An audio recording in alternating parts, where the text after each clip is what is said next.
ഇന്ന് ഒരുപാട് പുരുഷന്മാർ ഒരേപോലെ അനുഭവിക്കുന്ന ഒരു പ്രശ്നമാണ് ശീഘ്രസ്ഖലനം എന്ന ഒരു ബുദ്ധിമുട്ട്. അതായത് ടൈമിങ്ങിൻ്റെ ഇഷ്യൂ എന്നാണ് എല്ലാവരും പറയുന്നത്.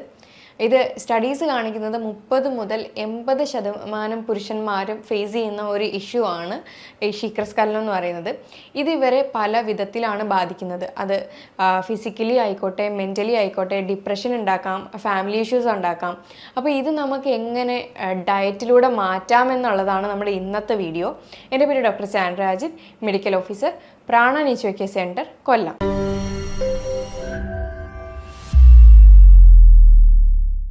ശീഘ്രസ്ഖലനം കൊണ്ട് ഉദ്ദേശിക്കുന്നത് സ്ഖലനം പെട്ടെന്ന് ഉണ്ടാകുന്നു അല്ലെങ്കിൽ 1 മിനിറ്റിന് താഴെ ഉണ്ടാകുന്നു എന്നുള്ളൊരു ബുദ്ധിമുട്ടാണ്. ഇത് പല ആൾക്കാരും ടൈമിങ്ങിൻ്റെ ഇഷ്യൂ എന്നാണ് അറിയപ്പെടുന്നത്. ഇത് ഫിസിക്കലി മെൻ്റലി ഒക്കെ ഒരുപാട് ബുദ്ധിമുട്ടുകൾ ആളുകളിൽ ഉണ്ടാക്കുന്നുണ്ട്. ഫാമിലി ഇഷ്യൂസ്, ഡിപ്രഷൻ, അതേപോലെ സെൽഫ് എസ്റ്റീമിനെ തന്നെ ഇത് ബാധിക്കുന്നു. ഇത് പറയാണ്ട് ഒരുപാട് നാളുകൾ ഇത് കൊണ്ട് നടക്കുന്ന ഒരുപാട് പുരുഷന്മാർ നമുക്കിടയിലുണ്ട്. അപ്പോൾ ഇവർക്കിത് പറയാനോ അല്ലെങ്കിൽ അതിനൊരു ട്രീറ്റ്മെൻറ്റ് എങ്ങനെ എടുക്കണം എന്നറിയാണ്ട് ഒരുപാട് ആളുകളുണ്ട്. അപ്പോൾ ഇതിനെങ്ങനെയാണ് നമ്മൾ ഇന്ന് ഡയറ്റിനകത്തൂടെ കൺട്രോൾ ചെയ്യാൻ പറ്റുമോ എന്നുള്ള കാര്യങ്ങളാണ് നമ്മുടെ ഇന്നത്തെ വീഡിയോയിലൂടെ പറയുന്നത്. ഇത് ആദ്യം കണ്ടുപിടിക്കേണ്ടത് എന്ത് കാരണത്താലാണ് ഈ പറയുന്ന ശീഘ്രസ്ഖലനം ഉണ്ടാവുന്നു എന്നുള്ളതാണ്. ആദ്യത്തേത് നമ്മൾ പറയുകയാണെങ്കിൽ ജെനറ്റിക്കൽ അല്ലെങ്കിൽ ബയോളജിക്കൽ റീസൺസ് ആണുള്ളത്. അത് പ്രത്യേകിച്ചും ആ ഒരു ഭാഗത്തേക്കുള്ള ഇൻഫെക്ഷനോ അല്ലെങ്കിൽ മൂത്രത്തിൽ ഇൻഫെക്ഷനോ കാര്യങ്ങളോ ഒക്കെ വരുമ്പോൾ ഈ പറയുന്ന ശീഘ്രസ്ഖലനം വരുന്നുണ്ട്. അതേപോലെ മെൻ്റലിയും സൈക്കോളജിക്കലിയും ഫിസിക്കലിയും ഒക്കെ പല റീസൺസ് ഉണ്ട്. ഫിസിക്കലി എന്ന് പറയുമ്പോൾ ഹൈപ്പർ സെൻസിറ്റീവ് പെനിസ് എന്ന് പറഞ്ഞിട്ട് ഒരു കണ്ടീഷനാണ്. അതായത് പെട്ടെന്ന് ആ ഒരു സെൻസിറ്റിവിറ്റി കയറുമ്പോഴത്തേക്കും സ്ഖലനം പെട്ടെന്ന് സംഭവിക്കുന്ന ഒരു അവസ്ഥയാണ്. മെൻ്റലി എന്ന് പറയുമ്പോൾ പെർഫോമൻസ് ആങ്സൈറ്റി എന്ന് പറയുന്ന ഒരു ഇഷ്യൂ ഉണ്ട്. അവർക്ക് എങ്ങനെ അത് സ്റ്റാർട്ട് ചെയ്യണമെന്നോ അങ്ങനെയൊക്കെ വരുമ്പോഴത്തേക്കും ഈ പറയുന്ന ശീഘ്രസ്ഖലനം ഉണ്ടാകുന്നുണ്ട്. സൈക്കോളജിക്കൽ ഇഷ്യൂ ഉണ്ടാവാനായിട്ടുള്ള മെയിൻ കാരണം എന്ന് വെച്ച് കഴിഞ്ഞാൽ അത് തോട്ട് പ്രോസസ്സാണ്. ഇപ്പോൾ അങ്ങനെ സ്ഖലനം സംഭവിക്കും എന്ന് പറഞ്ഞിട്ട് തന്നെ ഇൻ്റർകോഴ്സിൽ ഏർപ്പെടുമ്പോൾ ഉറപ്പായിട്ടും അവിടെ സ്ഖലനം സംഭവിക്കും. ഏറ്റവും കൂടുതലും ശീഘ്രസ്ഖലനം ഉണ്ടാവാനായിട്ടുള്ള ഒരു കാരണം എന്ന് പറയുന്നത് സൈക്കോളജിക്കൽ ഇഷ്യൂ ആണ്. അപ്പോൾ ഇത് ട്രീറ്റ് ചെയ്യാനും വളരെ എളുപ്പമാണ്. അത് നമുക്ക് കൗൺസിലിങ്ങും കാര്യങ്ങളും ഒക്കെ തന്നെയും അത് സെപ്പറേറ്റ് അവൈലബിൾ ആണ്. അതല്ലെങ്കിൽ മാസ്റ്റർബേഷൻ ഹാബിറ്റ് ചെയ്യുന്ന ആളുകൾക്ക് ഈ പറയുന്ന സ്ഖലനം സംഭവിക്കുന്നുണ്ട്. കാരണം മാസ്റ്റർബേഷൻ ഹാബിറ്റ് എന്ന് പറയുന്നത് എല്ലാ ദിവസവും ഉള്ളവരുണ്ട്, ആഴ്ചയിൽ ഉള്ളവരുണ്ട്, മാസത്തിലുള്ളവരുണ്ട്. അപ്പോൾ ഈ അധികമായിട്ട് ചെയ്യുന്ന ആളുകളിൽ ഈ പറയുന്ന ശീഘ്രസ്ഖലനം കാണുന്നുണ്ട്. കാരണം മാസ്റ്റർബേഷൻ ഹാബിറ്റ് എന്ന് പറയുന്നത് ആ ഒരു ഇത് ചെയ്തു തുടങ്ങുമ്പോഴത്തേക്ക് അവർക്ക് എൻഡ് റിസൾട്ട് പെട്ടെന്ന് കിട്ടാൻ വേണ്ടിയിട്ടുള്ള ഒരു തിടുക്കത്തിലായിരിക്കും. അപ്പോൾ അങ്ങനെ വരുമ്പോഴത്തേക്കും സ്ഖലനം സംഭവിക്കുന്നുണ്ട്. അപ്പോൾ അത് ഇൻ്റർകോഴ്സിൻ്റെ ടൈമിൽ പോകുമ്പോഴും ബോഡി അത് ട്രെയിനായി ഓൾറെഡി ഇരിക്കുകയാണ്. അപ്പോൾ അങ്ങനെ സ്ഖലനം സംഭവിക്കാനായിട്ടുള്ള കാര്യങ്ങളാണ്. അപ്പോൾ അതൊരു റീസണാണ് മെയിനായിട്ട് ഈ സൈക്കോളജിക്കലിൽ തന്നെ വരുന്നതാണ്. പിന്നെ മറ്റൊരു സൈക്കോളജിക്കൽ റീസൺ എന്ന് പറയുന്നത് ടെൻഷൻ കൂടിയാണ്. ടെൻഷൻ അധികമായിട്ടുണ്ടെങ്കിലും സ്ട്രെസ്സ് അങ്ങനെയുള്ള കാര്യങ്ങൾ അധികമായിട്ടുണ്ടെങ്കിലും സ്ഖലനം പെട്ടെന്ന് സംഭവിക്കുന്നുണ്ട്. പിന്നെ ചില മെഡിസിനുകളുടെ ഉപയോഗം, അധികമായിട്ടുള്ള ഉപയോഗം മൂലം സ്ഖലനം ഉണ്ടാകുന്നുണ്ട്.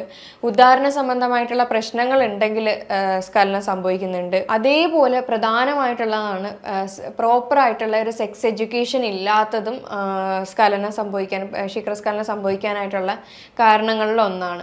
അപ്പോൾ നമ്മൾ ഇതിൻ്റെ കാരണങ്ങൾ കുറച്ചുകൂടെ ഡീറ്റെയിൽ ആയിട്ട് മറ്റൊരു വീഡിയോയിലൂടെ എക്സ്പ്ലെയിൻ ചെയ്തിട്ടുണ്ടായിരുന്നു. ഇനി ഇതിൻ്റെ പരിഹാര മാർഗ്ഗങ്ങൾ എന്തൊക്കെയാണെന്ന് വെച്ച് കഴിഞ്ഞാൽ കൃത്യമായിട്ടുള്ള ഒരു സൈക്കോളജിക്കൽ ഇഷ്യൂസ് ആണ് എന്നുണ്ടെങ്കിൽ അവിടെ ഉറപ്പായിട്ടൊരു കൗൺസിലിംഗ് പോകേണ്ട ഒരു അത്യാവശ്യകതയുണ്ട്. അതേപോലെ മെഡിക്കേഷൻസ് അല്ലെങ്കിൽ സപ്ലിമെൻറ്റ് രൂപത്തിലുള്ള കാര്യങ്ങൾ ഉള്ളിലേക്ക് എടുക്കേണ്ടതാണ്. അതിൻ്റെ കൂടെ എക്സർസൈസും ഡയറ്റും കൂടെ പോയി കഴിഞ്ഞ് കഴിഞ്ഞാൽ നല്ലൊരു റിസൾട്ട് കണ്ടുവരുന്ന ഒരു കേസാണ് ഈ പറയുന്ന ശീഘ്രസ്ഖലനം എന്ന് പറയുന്നത്. അപ്പോൾ ഡയറ്റിനകത്തൂടെ നമ്മൾക്ക് എന്തൊക്കെ കാര്യങ്ങൾ നോക്കാമെന്ന് വെച്ച് കഴിഞ്ഞാൽ നമുക്ക് ചില കാര്യങ്ങൾ എപ്പോഴും ഇപ്പോൾ ഈ പറയുന്ന കാര്യങ്ങളെല്ലാം എന്നും കഴിക്കണമെന്നല്ല പറയുന്നത്. അത് മാറി മാറി മാറി ഓരോ ദിവസം ഓരോന്ന് ആയിട്ട് കഴിക്കാവുന്നതാണ്. ഒരു ദിവസം സവാള കഴിക്കുകയാണെങ്കിൽ അടുത്ത ദിവസം ചെറുള്ളി കഴിക്കുക, അടുത്ത ദിവസം വെളുത്തുള്ളി കഴിക്കാവുന്നതാണ്. അങ്ങനെ അത് ദിവസവും മാറി മാറി കഴിക്കുന്നത് ഈ ശീഘ്രസ്ഖലനത്തിന് ഹെൽപ്പ് ചെയ്യുന്നുണ്ട്. അതുപോലെ മുട്ട അത് മുഴുവനായിട്ടും കഴിക്കാനായിട്ട് ശ്രദ്ധിക്കുക. എപ്പോൾ മുട്ട കഴിച്ചാലും അത് മുഴുവനായിട്ട് കഴിക്കാം. പിന്നെ നട്ട്സും സീഡ്സും ഒക്കെ ഒരുപാട് ഹെൽപ്പ് ചെയ്യുന്നുണ്ട്. നട്ട്സിനകത്തും സീഡ്സ് എന്ന് പറയുന്നത് കൂടുതലും ഫിഗ്, വാൽനട്ട്, ആൽമണ്ട് പോലെയുള്ള chia seed, flax seed, pumpkin seed, sesame seed, എള്ള് കാര്യങ്ങളൊക്കെ നന്നായിട്ട് കഴിക്കുന്നത് നല്ലതാണ്. പിന്നെ ഒലിവ് ഓയിൽ നല്ലൊരു ഓപ്ഷനാണ്. പിന്നെ ഡാർക്ക് ചോക്ലേറ്റ്, കോഫി ഇതൊക്കെ കഴിക്കുന്നത് നല്ലതാണ്. ഇത് കൂടുതലും നമ്മുടെ ശരീരത്തിൽ നൈട്രിക് ഓക്സൈഡ് ഉണ്ടാക്കുന്ന ഭക്ഷണങ്ങൾ കൂടുതലും കഴിക്കുന്നത് നല്ലതാണ്. അവകാഡോസ്, പിന്നെ അത് നല്ല ഗുഡ് ഫാറ്റ് അടങ്ങിയ ഒരു ഫ്രൂട്ടാണ്.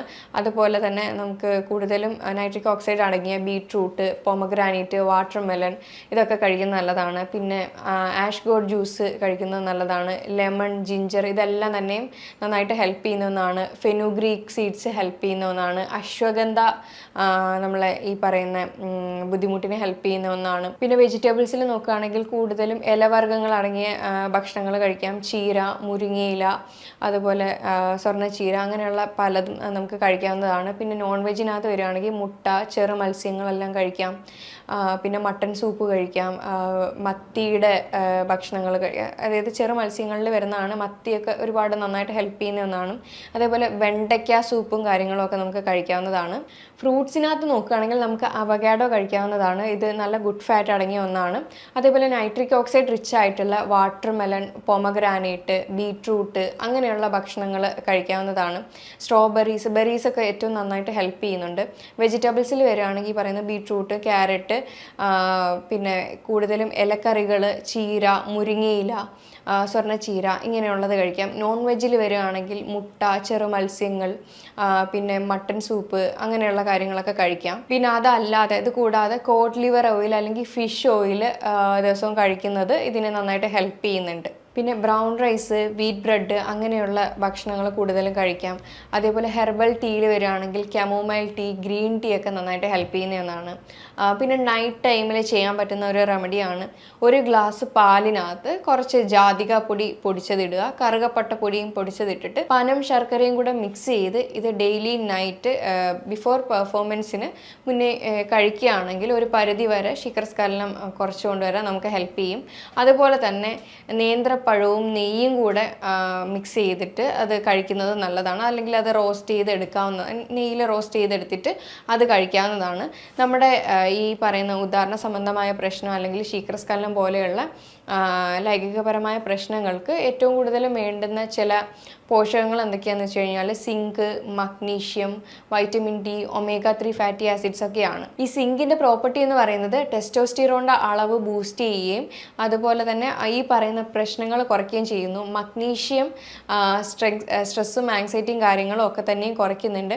അതേപോലെ വൈറ്റമിൻ ഡി ആണെങ്കിലും ടെസ്റ്റോസ്റ്റിറോണിൻ്റെ അളവ് ബൂസ്റ്റ് ചെയ്യാനായിട്ട് ഹെൽപ്പ് ചെയ്യുന്നുണ്ട്. ടെസ്റ്റോസ്റ്റിറോൺ എന്ന് പറയുന്നത് മെയിൽ ഹോർമോൺ ആയിട്ടുള്ള ഒന്നാണ്. ഇപ്പോൾ ഇതിൻ്റെ കുറവ് മൂലവും ശീഘ്രസ്ഖലന പ്രശ്നങ്ങൾ ഉണ്ടാവുന്നുണ്ട്. അതേപോലെ ഒമേഗ 3 ഫാറ്റി ആസിഡ്സ് ഇത് നന്നായിട്ട് ബ്ലഡ് ഫ്ലോ കൂട്ടുകയും ഇതിനകത്ത് ഒരുപാട് ആൻറ്റി ഓക്സിഡൻസും കാര്യങ്ങളും അടങ്ങിയതുകൊണ്ട് ഓക്സിഡേറ്റീവ് സ്ട്രെസ്സും കാര്യങ്ങളും ഒക്കെ തന്നെയും ഇത് കുറയ്ക്കുന്നുണ്ട്. അതുപോലെ തന്നെ ശ്രദ്ധിക്കേണ്ട കാര്യമാണ് സ്ട്രെസ്സും കാര്യങ്ങളും ഉണ്ടെങ്കിലും ഈ പറയുന്ന ഉദാഹരണ സംബന്ധമായ പ്രശ്നങ്ങൾ വരുന്നുണ്ടെന്ന് പറയുന്നുണ്ട്. അപ്പോൾ അങ്ങനെ ആ ഒരു സ്ട്രെസ്സ്, ആങ്സൈറ്റി, ഡിപ്രഷൻ കാര്യങ്ങളൊക്കെ ഉണ്ടെങ്കിൽ അതിന് വേണ്ടുന്ന കൗൺസിലിങ്ങും കാര്യങ്ങളും എടുക്കുക. സ്ട്രെസ്സും കാര്യങ്ങളും ഡെയിലി ബേസിസ് നമുക്ക് കുറയ്ക്കണമെങ്കിൽ ദിവസം നല്ല ഫ്രഷ് എയർ കിട്ടുന്നിടത്ത് പോയിരുന്നിട്ട് മെഡിറ്റേഷൻ അല്ലെങ്കിൽ യോഗ പോലെയുള്ള എക്സർസൈസും കാര്യങ്ങളൊക്കെ ഡെയിലി ബേസിസ് ചെയ്യാം. അതിൻ്റെ കൂടെ ഞാൻ ഈ പറയുന്ന എക്സർസൈസും ഡയറ്റും അതുപോലെ സപ്ലിമെൻറ്റും കൗൺസിലിംഗ് വേണ്ടുന്ന കേസുകളാണെങ്കിൽ അതും കൂടെ എടുത്തു കഴിഞ്ഞാൽ ഈ പറയുന്ന ശീഘ്രസ്ഖലനം ആയിക്കോട്ടെ അല്ലെങ്കിൽ ഉദാഹരണ സംബന്ധ പ്രശ്നം ആയിക്കോട്ടെ എല്ലാം നമുക്കൊരു പരിധി വരെ തന്നെ കുറച്ച് കൊണ്ടുവരാൻ പറ്റും. അപ്പോൾ ഞാൻ ഈ പറഞ്ഞ കാര്യങ്ങളിൽ എന്തെങ്കിലും ഡൗട്ട് ഉണ്ടെങ്കിൽ താഴെ തന്നിരിക്കുന്ന നമ്പറിൽ കോൺടാക്റ്റ് ചെയ്യാവുന്നതാണ്. ഇനി മറ്റൊരു ഹെൽത്ത് ടോപ്പിക് വീഡിയോ ആയിട്ട് വീണ്ടും കാണാം. താങ്ക്